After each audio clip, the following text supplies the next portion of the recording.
Hey guys, welcome to my HO scale layout. This is actually my first attempt doing a full table layout. I've done some shelf layouts in the past, and since this was my first table layout, I thought I would document my progress. Before I get into the details of the track work and everything, I just wanted to talk about the bench work itself. Made this table from scratch. It's just a bunch of 2x4s with a ladder construction. Very simple. Was just trying to do the bare minimum to get a layout going here. To start things off, we'll take a look at the track plan. I tried to include as many model railroad fundamentals into this track plan as I could with the space that I have. This layout is a 4-foot by 10-foot table, so I was able to get a number of different things. Like I have the mainline loop that goes around the perimeter. There's the Y in the center of the layout for switching directions. There are some industry sidings to the south and to the north, with the north one including an actual yard as well. The idea is to have kind of my town on the right, like a downtown area. The town area is going to be representative of a small town rather than a big city, but it'll still have a good number of buildings. To the left, in that western loop, that's going to be more of like a residential area on top of a hill / mountain. Where I grew up as a kid, there was a lot of very hilly terrain, and it made for some cool landscapes, so I wanted to include that as well. With the yards and the industry spurs and everything, I'm going to be trying to use some visual dividers to kind of break up the layout there. But my main goal with this was to have operational interest, continuous running, and then also just not flooding the table with track. One of the main pieces of advice that I've learned from other YouTubers is don't overdo it with the track, and you will end up with a more realistic looking layout.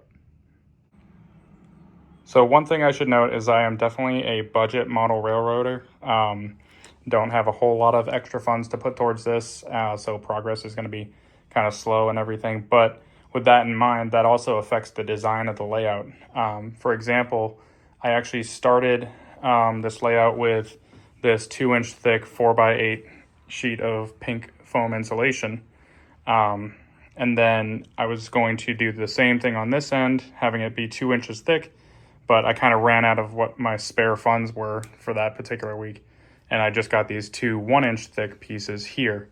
And then that actually led to me lowering this part of the layout and having some gradual grades as it goes a long way across the layout. So since I was having this part of the layout to the right be lower than the rest, I had to get pretty creative with how I was going to do my grades, especially with the track plan. Originally, I had planned for the track in the back there to be one of the longer inclines. But that would have been a lot of extra carving to do on top of the carving that I had already done in this middle section here. This is one of these straight line grades. So, and as with most model railroading, there's a lot of trial and error involved.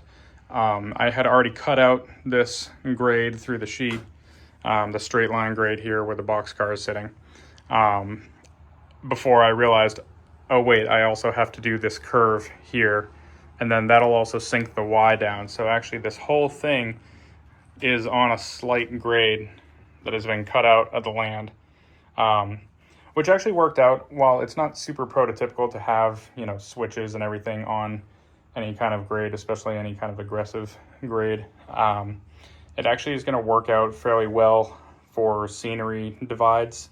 Like I have this industry siding here. These tracks are just laying here. That's not part of the plan. That's just where they ended up landing. But this is going to be an industry. I'll have a building here, and then I'll cover this area in trees, and that height difference will really help separate those two scenes visually. On the left side of the layout here, or the west side, this is going to be the top of the grade for the entire layout, the highest point here. So in this circular area, like I said, I'm going to have kind of more of a hilly residential area, like somewhat rural, but still residential. And it'll be kind of like not necessarily the top of a mountain, but more the top of like a hill. Again, this is going to be somewhat prototypical to the area that I grew up in as a kid. Now we're along the back side of the layout here, or the north side. This is where the main yard is going to be. The yard is actually going to be more of an industry siding type of yard. I know that sounds confusing, but the industry that I plan to model is going to be inspired by Eastern Propane in Rochester, New Hampshire, where they have their industry spur coming off the main line. But then that spur also divides into a couple different yard tracks to be on either side of a transload facility that they have there. So I plan to replicate that design to a degree. Again, it's going to be kind of freelance prototype, more just inspired by that type of setup. I plan to have at least one approach track coming off the main line here. So diverging here, running parallel to the main line for a little bit, and rejoining the main line down at that end. And you can kind of see the layout that I have planned here, and this is in the same orientation that we're viewing it from currently. So as you can see, you have the main line, the yard approach track, and then a couple siding tracks. This area that I've kind of grayed out, that's actually going to be the transload equipment itself. So these tracks in the middle here aren't actually going to be there. We're going to have one on this side of the transload equipment and then one on the other side. So there will be a gap in the middle. One thing I want to point out is actually something that I love about this hobby is that every once in a while you find yourself in a situation where you don't have the tool that you need. So you kind of have to make do with what you have. So I actually created this makeshift compass. I'm dealing with a limited space here, so all my turning radius or turning radii are 22 inches or greater. But I made myself this compass that's exactly 22 inches, so I could draw out that track plan. But essentially I just have a drywall screw going through one end to poke into the foam board, and then I actually drilled out a little pencil holder using a couple different drill bits to get a tapered effect. So you can just stick that right in there, and then that'll give you a nice kind of line to go by when you're doing your curves. So going back to what I've already done so far, like I said, I cut out the kind of land formation. The whole town area is going to be kind of on one big slope. It's not going to be a gradual gradient. It's going to be more like flat with kind of a steep curve and then kind of leveling off at the top there. And then the rest of the layout is pretty flat with the exception of this cut in the middle. Once I got all that cut, I started laying down the track bed. I'm just using Woodland Scenics products pretty much across the board, where I have not a whole lot of experience. I'm just kind of going by the book. Once I got the track bed placed where I wanted it, I started working with this Atlas Code 100 track throughout. Just went with Code 100 because it was the first pack of Flex track that I ever got, and just kind of stuck with it. I know people go with the different sizes for different levels of realism, but it's negligible in my opinion, so just sticking with what I already have. As we all know with model railroading, it's a learn as you go type of thing. And I definitely learned some stuff about turnouts while I was placing them down. So as you can see, this end of the track and that end as well, they're perfect 22-inch radius circles. And, I'd kind of planned on that with my switches, having the diverging track be part of the circle and the straight track be the one that was actually truly diverging from the main line. However, one thing that I did not take into account is that from about here to the end of the switch, there's actually no radius there. It's perfectly straight. While you do have a radius here, right there, it's straight.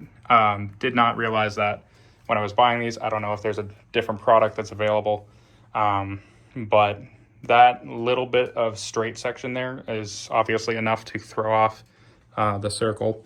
So I've run into some issues where I've had some pretty tight radii form where I've had to try to correct it, and you can see like this bit of track is not centered on the track bed like it was planned to be. But I've tested all my locomotives and everything on it, and it all seems to work fine. I have a 482 mountain type as my biggest locomotive, so that's kind of my tester. I have my mogul here that's really for initial testing, but if the mountain can make it over any tight radii, then it's good to go. One thing that was pointed out to me in some of the Facebook groups that I've posted my track plan on, looking for advice, people had mentioned that as far as continuous running goes, I can really only continuously run this counterclockwise. But if I start clockwise, I can switch to counterclockwise with just the throw of a switch. However, if I wanted to go from counterclockwise to clockwise, then I would have to actually turn the train around. And since I have the Y in the middle, that's kind of what I planned on using it for anyway. So really that's fine with me. All right, so the last little thing I wanted to include in the video was just a introduction to my fleet of locomotives. So this layout is going to be, like I said before, a freelance prototype layout. It'll be based around New England railroading, so largely focusing on the Boston and Maine, my particular favorite railroad. There's going to be a number of different rolling stock and everything that I'll use, and I'll just be kind of using my modeler's license to get away with a lot of different things, but really I'm going to be focusing on a lot of Boston and Maine stuff. So without further ado, we have the first one here, the Boston and Maine F2A number 4258. This is actually my only diesel locomotive in my roster. As most people do, I'm modeling the transition era. I'm planning to do very, very early transition era, so you're gonna see more steam than anything, and then just some of the earlier diesels that made their way onto the Boston and Maine.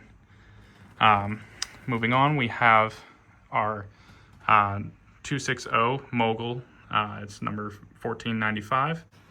So kind of have like a small, medium, large thing going on. This is going to be my smallest steam locomotive.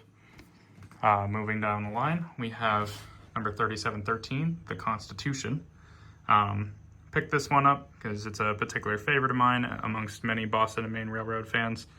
So this is going to be my kind of medium to heavy duty locomotive.